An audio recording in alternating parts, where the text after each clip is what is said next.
روتی بلکتی ہوئی ماں کو تسلی دینے کے بجائے وزیر کی ساری توجہ تصویر کو کلک کروانے پر مرکوز تھی۔ ترجمان نے مزید کہا کہ پلوامہ کے شہداء کی چتاؤں پر سیاست کرنے والے بی جے پی کے لوگ فوجیوں کی شہادت کا کبھی احترام نہیں کر سکتے۔ ایک کے بدلے 100 سر لانے کا وعدہ کرنے والی بی جے پی حکومت میں کوئی دن ایسا نہیں گزرتا جب ہمارا ایک سپاہی شہید نہ ہوتا ہو۔ انہوں نے کہا کہ ان لوگوں میں اتنی بے حسی کہاں سے آتی ہے۔ وارانسی کے سکرارہ قتل کیس میں سابق ایم ایل سی اور مافیا برجیش سنگھ کو ہائی کورٹ سے بری کیے جانے کے بعد ان کے انتخابی میدان میں اترنے کی چرچائیں تیز ہو گئی ہیں۔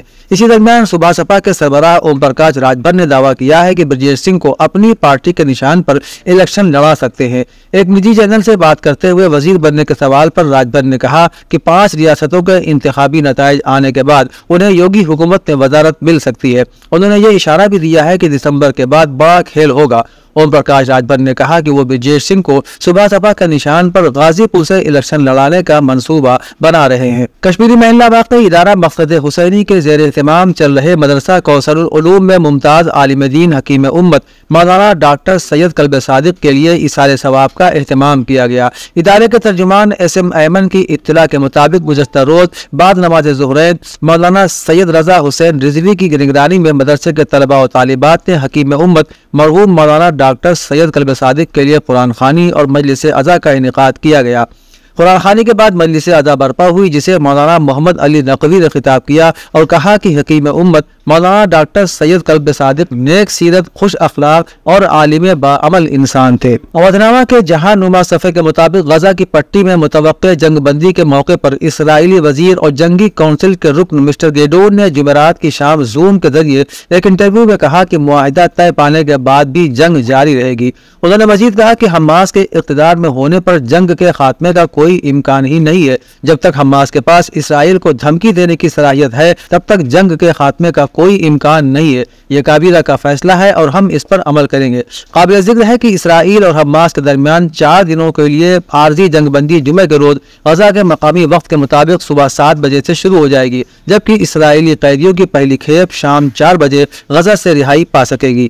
فلسطینیوں پر اسرائیل کی وحشیانہ بمباری کے بعد دنیا بھر میں اسرائیلی پروڈکٹس کو بائیکاٹ کرنے کی مہم جاری ہے۔ اسی سے متعلق پاکستان کے سابق وزیر اعظم ذوالفقار علی بھٹو کی پوتی فاطمہ بھٹو نے بھی سوشل میڈیا ایکس پر اپنے پیغام میں لکھا کہ اسرائیل کی پوری آبادی بمشکل کراچی کے 2 محلوں کی آبادی کے برابر ہے۔ آبادی کے اعتبار سے آپ کے بائیکاٹ میں ایک طاقت ہے۔ فاطمہ بھٹو نے لکھا کہ پوری شدت کے ساتھ اسرائیلی مصنوعات کا بائیکاٹ کریں اور دنیا کو تبدیل کرنے والی اپنی طاقت کو پہچانیں۔ انہوں نے کہا کہ اسرائیل نے غزہ میں مواصلاتی بلیک آؤٹ کر رکھا ہے تاکہ وہ بغیر کسی رکاوٹ کے فلسطینیوں کا قتل عام کر سکے۔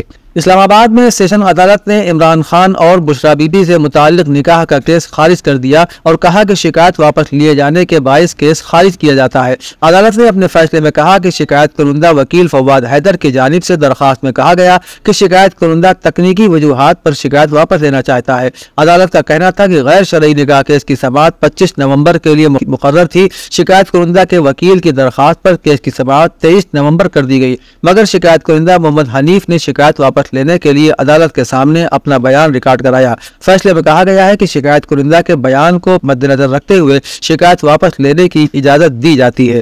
صومالیہ میں حالیہ دنوں میں آنے والے بدترین سیلاب سے تقریباً 100 لوگ ہلاک ہو چکے ہیں۔ رپورٹ کے مطابق پہلے خشک سالی کے بعد اب صومالیہ میں بدترین سیلاب آئے ہوئے ہیں، جس کی وجہ سے نظام زندگی بری طرح تباہ ہو گیا ہے۔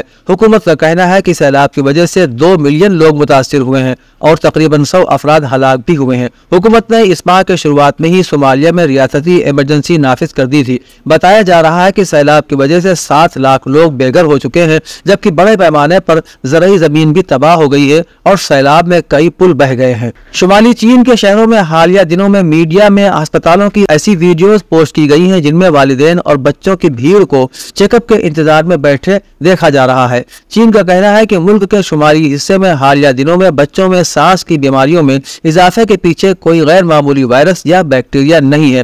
واضح رہے کہ پروگرام برائے مانیٹرنگ ایمرجنٹ ڈیزیز نے ملک میں بچوں میں غیر تشخیص شدہ نمونیا کے پھیلنے سے متعلق اطلاع دی تھی۔ چین میں سانس کی بیماریوں میں یہ اضافہ ایسے وقت پر ہوا ہے کہ جب گزشتہ برس کے اواخر میں کووڈ-19 سے متعلق تمام پابندیوں کو ختم کرنے کے بعد ملک اپنے پہلے موسم سرما کے لیے تیاریاں کر رہا ہے۔ اودھ نامہ میں شائع مضامین کو مکمل طور پر پڑھنے کے لیے اودھ نامہ کی ویب سائٹ www.awadhnama.com پر وزٹ کریں اور ای پیپر پر کلک کریں۔